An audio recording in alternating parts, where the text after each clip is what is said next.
So today we're going to be talking about some money saving ideas as inflation continues to increase. The price of gas. Oh my God. Like, there was on the news a gas station in California that was at $7.40 a gallon for regular. Okay. Just no. Like, it's a little rough out there, and we totally get that. And so you guys don't know this, but, well, maybe, I think I've mentioned it before. So Sam's on my team. You guys would be working with Sam in a bunch of states. Texas, Florida, I don't know, what are your other big states? Arizona. Yeah, Arizona, Georgia is a big one. Georgia is a big one. Really big one. I feel like there's more. I don't know. There's a lot more, but... Yeah, but those are the big ones. Texas, Florida, Georgia, Arizona. Anyway, so you'd be working with Sam and myself, but Sam is like a super saver. So myself, I'm good at saving, but I'm not that good. Sam, how much of your paycheck do you save? Anything that's not like my rent and my groceries, I pretty much just hoard away like a little squirrel because I just hate spending money. I like buying things, but I don't really like spending money, so it cancels itself out there. Yeah, for every man who's like, oh my God, like, is there a woman that doesn't want to spend all their money? They do exist. It's Sam. It's not a Jennifer, it's a Sam, but yeah, they do exist. I'm going to take some of these tips. Okay. So Sam, gas is flipping crazy. Sam does not have a Prius. She has an FJ Cruiser. Yeah, not gas efficient at all. No. So how are you handling the gas increases? Besides never leaving the house and not driving a whole lot, just planning out your routes, as stupid as that sounds, and it sounds like a lot of work. It doesn't sound stupid. Okay, a lot of people make fun of me for it, but just like driving efficiently, and I don't mean, having a Prius, like making sure that your stops are somewhat in order as you're leaving your house so you're not going across town a million times because you wanted to go to Target first because it's more fun. Making sure that makes sense.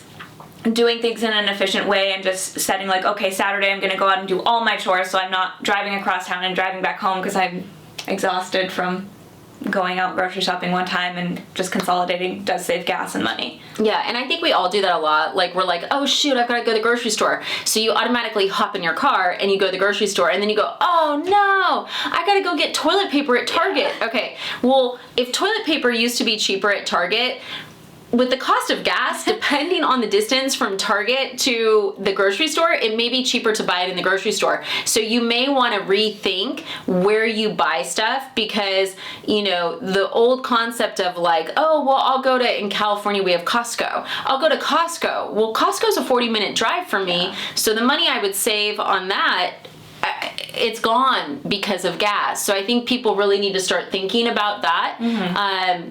Because the money that you thought you were saving before actually may be costing you more. Okay, so I know that you are a big fan of thrifting and being as responsible financially, but also ecologically, right? So tell them about that. Yeah, so I definitely... as we make fun of all millennials for, care about the environment. So I do love thrifting because it is reusing things and it saves me money, and let's be real, that's the real reason that I love it. So that's a good way, for clothes and just random things you might need. Like, you can get some pretty sweet cast iron pans at the thrift stores, and those things really don't die. Those are expensive. Yeah, and they're expensive. And how much are they? Like, so if I went to Goodwill, how much would what the hell is it called? A cast iron pan. Okay, how much would that cost? I mean, you can probably get a good one for like $8.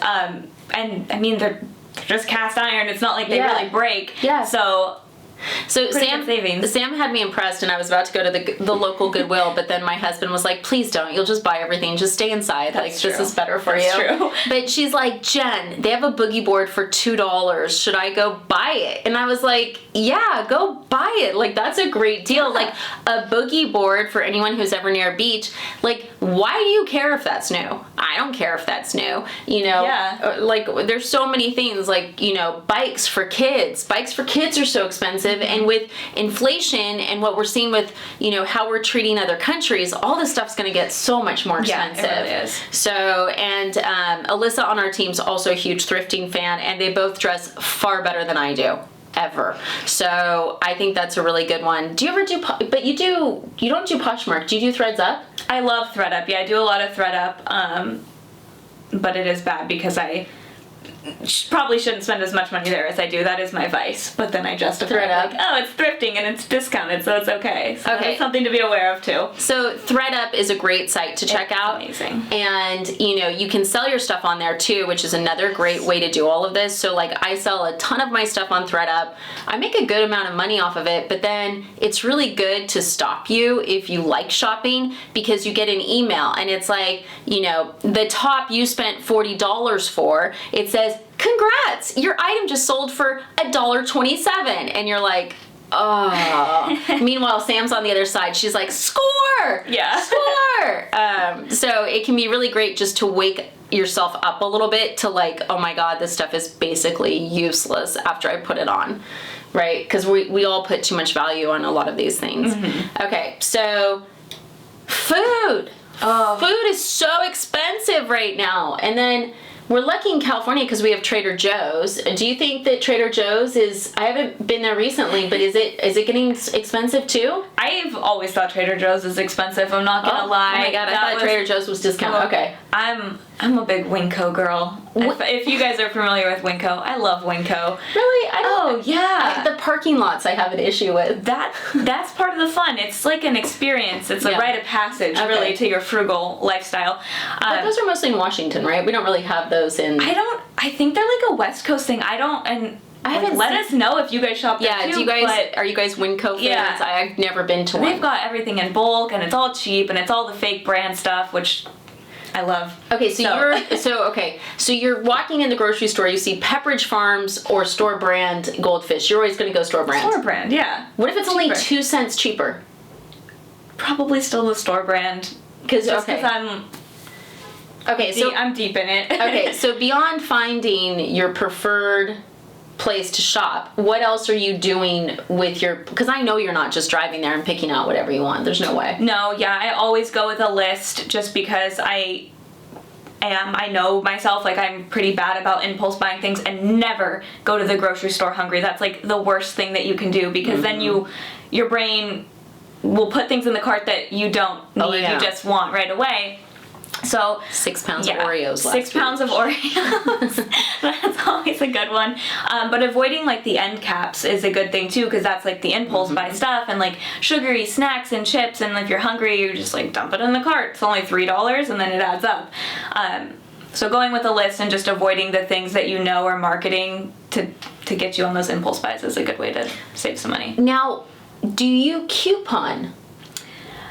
I used to coupon more. I don't as much anymore, but when I'm online shopping, I always do because it's just so easy. You just Google it and you get 50 million results for different coupons and you save 20%. Like, that's a no-brainer. With food, it's usually more expensive food or like really unhealthy food that you get coupons for. That's true. There's no coupons for carrots or anything like really good for you. It's always like, Oreos, which once again, so delicious. Maybe don't read I threw away my hot tamales yesterday. You did? I'm so proud of you. I did. I read the ingredients and I was like, there's like 5 artificial colors in it. There was nothing made from the earth. Yeah, guys, hot tamales, unfortunately, they're a chemical product. Yeah. Yeah. So glad you realized. So you're not couponing because it's not going to be for the store brands. It's going to be for name brands, which can save you money. But I know if you really go out of your way to like find the coupons, you will. But a lot of like the junk mail I get in my mailbox it's more just advertisements for deals that look like coupons, and it's not actual coupons. Yeah. I do love manager specials though, which everyone makes fun of me for too. So when you go to the meat section and it's like 70% off this ground beef because it expires in 20 minutes, I love buying that, and then I just freeze it. Because I know I can't eat, like, I'm one person, how much, like, expirable, perishable is the word, food can I eat at one time, so if I just buy it in bulk when it's discounted and then I freeze it, I save money, it doesn't go bad. It's smart. You haven't died yet. No, not yet. And it shows that you have a personality where you really enjoy risk. Yes, that is how I would put this. Yeah. But I mean, in reality, like, grocery stores can't, or they're not supposed to sell you stuff that's gonna kill you. I say that, but like, I think of all the recalls there've been. So I'm like, do I believe that? And then there was a TikTok video. Did you see the chicken where the chicken was like inflating? Because apparently this, guys, I heard this on TikTok, so it's a fact. Let me get real close to the camera here. Okay. So if you guys are buying chicken, and the package is like, there's like air in it, don't buy it. It means the chicken's already going bad. So you want to make sure that package is not, basically fermenting. Top tip from TikTok. Gotta love TikTok. So, okay, so you're planning where you're driving so you're not wasting gas, because gas is, $9 million a tank. You're making food decisions. Okay, there's no Winco here. Where the hell are you shopping? Costco and Safeway, which Safeway is kind of expensive as well, but you get how much is milk? Everything is. Oh, do you buy milk? I don't buy milk. I like oat milk because it lasts forever, and I kind of think real milk tastes gross, personally. Okay, guys, so we've learned a lot about Sam. Yeah, so you're if welcome. you come to her house, the meat is going to expire in 20 minutes, so you better eat quick. There's zero milk, but there's definitely going to be some oat milk. The car has low mileage, which is great. Yeah, because I don't leave the house. Because you don't leave the house. Yeah, really. Yeah, I think we covered it. Is there any other tips you have? Not necessarily. I think just a good overview is just what it all comes down to is being aware of what you're doing, because at the end of the day, like, impulse, everything's kind of being marketed to you to spend money, right? So if you're just kind of aware of what you need and what you actually want, then you're gonna save money if you just kind of plan things out in a general sense. Yeah, and I have a feeling that you don't go online and just, when you're bored, shop. No, because I've definitely done that before, and I just realized it was a problem for me, so I do not do that. I don't do it anymore. Yeah. So the key is to be a conscious consumer. Those are some basic tips that all of us can do right now, because with inflation, everything's just going to continue to get a lot more expensive. There's no ease in sight, unfortunately. So I hope this has been helpful. If you guys have any good tips, how are you guys saving money with all this crazy inflation? Like, what are you doing to help stretch that extra tank, help stretch that extra dollar? What's working for you? Because I know, a lot of people have different ways of approaching things. So thanks for watching, and we'll catch up with you guys next week.